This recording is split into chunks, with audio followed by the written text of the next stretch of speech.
Okay, I'm going to be showing you how to make a Deco mesh wreath. Today I'll be using pretty much everything from the Dollar Tree with the exception of the chenille stems. The ones I'm using today are Maker's Construction, and I got these at Joann's. They were 50% off, so I believe they were only like $4.99 or $5.99. And you get I think 300, yeah, you get 300 in here, so it's a really good deal. It doesn't really matter the color that you use, you're not going to see these anyway, so you definitely need these. I would say typically for the 14-inch wreath frame that we're going to be using, I suggest about 30, because you're going to cut them in half, so you'll ultimately have about 60 then. You may or may not use all of them, you might need a little more depending on how full you want your wreath. So we have that, and then I'm going to be using this Dollar Tree sign. It's not really wood, it's more of like a pressed cardboard, and that will attach in the middle. You need a good pair of scissors, and I like a rotary cutter for cutting the Deco mesh. I've got a few colors here. I've got the orange, and this is from the Dollar Tree Halloween section, so we'll be using that. And then this is from their Christmas decoration setup. Not all stores have all their Christmas out yet, but it's coming. This is more of like a cream with a gold. They have other colors. You can get green, purple, black, right now in the holiday section, as well as the orange. And then the Christmas has red, a bright green, this cream color, and a white and a silver, I believe. You might want to check your store because you may have different colors. I have a few put together bundles. I've got a few greens that I'm going to plan to be adding for accent, just to use up what I had from a previous wreath. And you're also going to want some ribbon. I never know exactly which one I'm going to use, but these are also Dollar Tree. I've got a plaid and I've got one that's got the words. I like the words because it just adds a little bit more, whereas just a straight colored ribbon or even this little pattern here, it does add, but you'll see as your wreath comes together that you might want one or the other or both. I'm going to try to incorporate both, although I don't normally do two different kinds of patterns, but I really like the plaid, but I really like the words, so you can always change it up. Like I said, I just started making these probably about a week ago, and it's addicting. It's super fun. It's super easy. Usually I can do about 2 in a day. And yeah, so let's get to it. Here's the wreath form, Dollar Tree as well. It's a 14-inch. You get one in a pack. They have smaller ones that come 2 to a pack. You might also be able to find the witch hat form. I'm not really sure I even want to attempt to make a wreath out of that, but our store just got that yesterday. And winter time, or for Christmas, they should be getting their candy cane wreaths. I do have one of those, and I've seen a few ways that people have decorated them. I am going to try doing a Deco mesh. I am also going to be taking the 2 mini wreaths and doing something special with that. So if you want a video on that or some pictures, I'm sure I'll post them to our group. And yeah, so let's get started. Oh, one other thing you may want is this tubing. It's like a mesh, but it's a tubing, and this can add some texture and, you know, some pop out for your wreath as well. This was in the fall section. They also had a green and an orange. They have a deep red, and I think that was it as far as my store goes. They did have yellow, but it didn't last very long. They didn't get very much, so that's something else you might want. Alright, so let's get going. We'll just put all this aside. You're going to want to take your chenille stems. And like I said, the color doesn't really matter a whole lot. I'm going to use the orange because I'm going to use a lot of orange in this wreath, but like I said, it doesn't really matter. You don't see it. The way that I do it, I pull it behind. See, it's up to you. I've seen these done a few different ways. This is just the way that I prefer to do it. So hopefully this will help you ladies. So you just take a bunch, bend them in half, find your middle. And it doesn't have to be completely precise. just so you have a little bundle going. And I'll get you started with this. If you need more in depth, the more process, like I said, it's going to depend on how you want your wreath to be. If you alternate colors, some people just do just 2 colors and alternate. You can have bundles of 4 of the different colors. It's really preference. It's what looks good to you. When I've made my first one, it didn't look like it was going to come out right. However, once you start filling it and you see it come together with the extra, you just keep going. You add, you can take away. It's super easy because you can just untwist the pipe cleaners and move things around if you don't like how it's sitting. You can also add like a glittery ribbon. I don't have any other than orange and purple, and I really don't want to put purple in my fall wreath. So you may see me go grab some orange. I don't think I have any cut up. I don't have any cut up, but if I decide to add it, I'll add it at the end. Actually, let me just go grab that.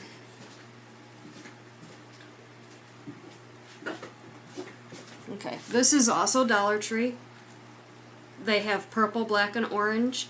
I don't know what they had for fall. Our Dollar Tree didn't have any special fall, like they didn't have any brown, they didn't have the light green.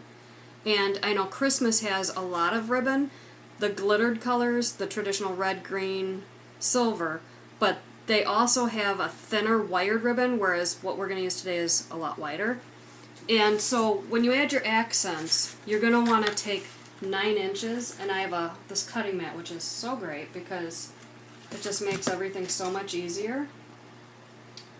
Okay, so we're just going to cut, and I'm just going to show you examples.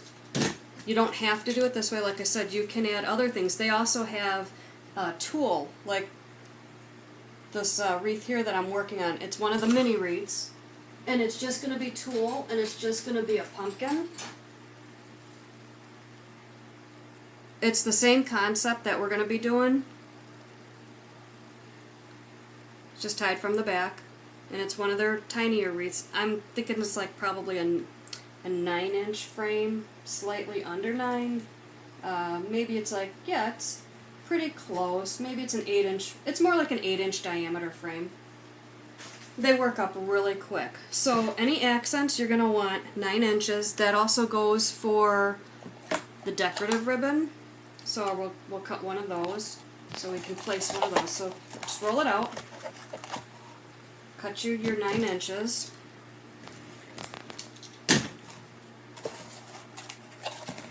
And then you're going to want to bend it in half to give it that fancy tail. You're going to cut from the end going inward.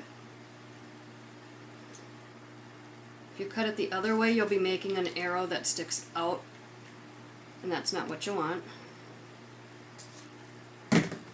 So when you open it, you'll have the nice little ends. And a lot of times I pre-cut everything. You can do it as needed. It takes a little bit longer. So let's dive in. I'm going to show you how to cut some of the mesh. You roll it out. Some of this mesh, it is from the Dollar Tree, so it's not as fancy as what you're going to get from Joann's or Michael's. You'll get a little bit of fraying. I tend to like the fraying on the end. I think it gives it more of the rustic look. This, you're going to measure out 6 inches. You can probably do a little bit more. I wouldn't do less. Less doesn't give you a nice enough bundle. Obviously, the more you go, the thicker your rolls are going to be, but then you're going to need more bundles of the mesh. Typically on a frame this size, I usually do 3 colors, and I do 2 rolls of each of those colors. I've already cut up a bunch of yellow, so that's what's here. And so then I've got the 2 orange and the cream. If I need more, I'll just run to my store, which is never a bad day when you have to go to Dollar Tree. So you're going to take 6 inches. You just run it across. You don't have to tuck things under. Some people cut it and they tuck it, and so they allow for extra. I just don't do that.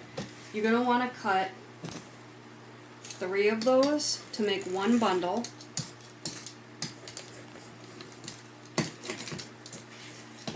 hope you can see this. Our sun keeps going in and out today, and my overhead lighting just casts too much of a shadow on the board. Okay, so you're going to take your mesh and you're going to roll it lightly. Hopefully you can see. You're not going to roll it tight. You don't want a tight roll. Okay? Not so loose that it's falling out. You do want it to have a shape. And the easiest thing to do is then hold it. I usually hold it between my fingers here, my first two fingers. You just roll it up. Doesn't matter how you tuck them in, because you're going to twisty them with a pipe cleaner. And I'm still learning like what I like. So you get a group like this, okay? And then I just transfer, grab a pipe cleaner. From the front, hold it under your thumb, take the two ends to the back. I try to even the ends up, and then fold your bundle. You can be perfectly in half, it doesn't matter. But then twisty it really tight, because the tighter you twist it, the better your bundle kind of like fluffs out. If you twisty it loose, you get more of like a flat fan. You get more of like this, where it's really flat. You want shape to it. You want it to be more like a little bouquet, a mesh bouquet. So you keep doing that. Like I said, this one is to show you this is okay. You can still add it in there, but it's not going to give you a lot of volume. You can move these around a little to give you a better shape. That's what you want. You really want, you know, to be together. It is going to be tighter once you stack them all around. You know, when you put a bunch of them together, this is how you get that look, because they're tight together. So you just go ahead and make your bundles, and then I usually sort them by color. And then I'll show you how to attach. Say we're going to put the ribbon. I fold it in half. I usually do the pretty side to the inside. Some of these are hard to tell. To me it looks the same on both. So just fold it in half, and then you'll stick it in there. I usually do it before I twisty tie it. So let me show you that. You take your bundle, take your ribbon, put it to the middle, bend, twist, and then don't worry about what it looks like right now. You can always, you know, you'll fold it out, you'll fluff it out, you'll move your little bouquet apart, fluff that out once you're on your wire frame. And once you have a lot together, you'll see that it all fans out. It's just your first few aren't going to look very pretty. So then you can take your frame, and you're going to want to take these middle two. I don't know, it's hard for you to see. These middle two here are what you're going to attach. So you're going to take your little bundle over the middle two. The middle two are raised. Okay. And then you're going to just twisty your pipe cleaner.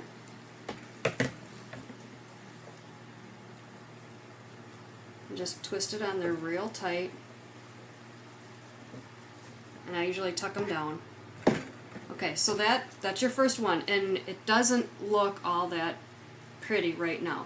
But trust me, as you go and as you stack and you fill it up, you can typically get 9 to 10 of these bundles across each section. Each section is sectioned off. Sometimes you can use that as a marker. If you want this to all be cream colored and this all be orange, you can go ahead and do that. You can alternate. I like the alternate, but you know, sky's the limit, because really you're in charge. And it's a lot of fun to just decide how you want it to look. So in a nutshell, that's all you're doing. You're making little bundles. You're putting on ribbon, or you know, you can also, if you made this one a little bit less, instead of 9, I would go maybe like 7 with this one, you know, and that would be a nice accent. And I'm probably going to do that, because I really don't want to do 3 different kinds of ribbon all at once, because the word ribbon will give it more of a subdued, lighter look, because there is already glitter running through this plaid ribbon. So that's how you start it. The tubing is the same way. When I do the tubing, I make 6-inch loops, and then I tie it to the middle, just like I would do this ribbon. And that's how you get your puffed out look. So I'm going to end the video here, but if you guys need more help or you want to see it more done, if I can explain anything further, like I said, I've never really done a tutorial. My channel is mostly featuring reborn dolls or thrifted hauls that I used to do, and I've not uploaded in years, literally. So once again, you tie it to the middle too, to make sure it's tight. You don't want your bundle to be loose because of, you want to pack it in. And as you pack it in, it sticks up more. You can play with your ribbon. If you need to move it, you can twist that. The wire ribbon is really forgiving. I wouldn't use anything but wired ribbon other than your glitter accent because there is no wire in that one. So hope this helps, and let me know if you have any more questions. Thanks for watching. Bye.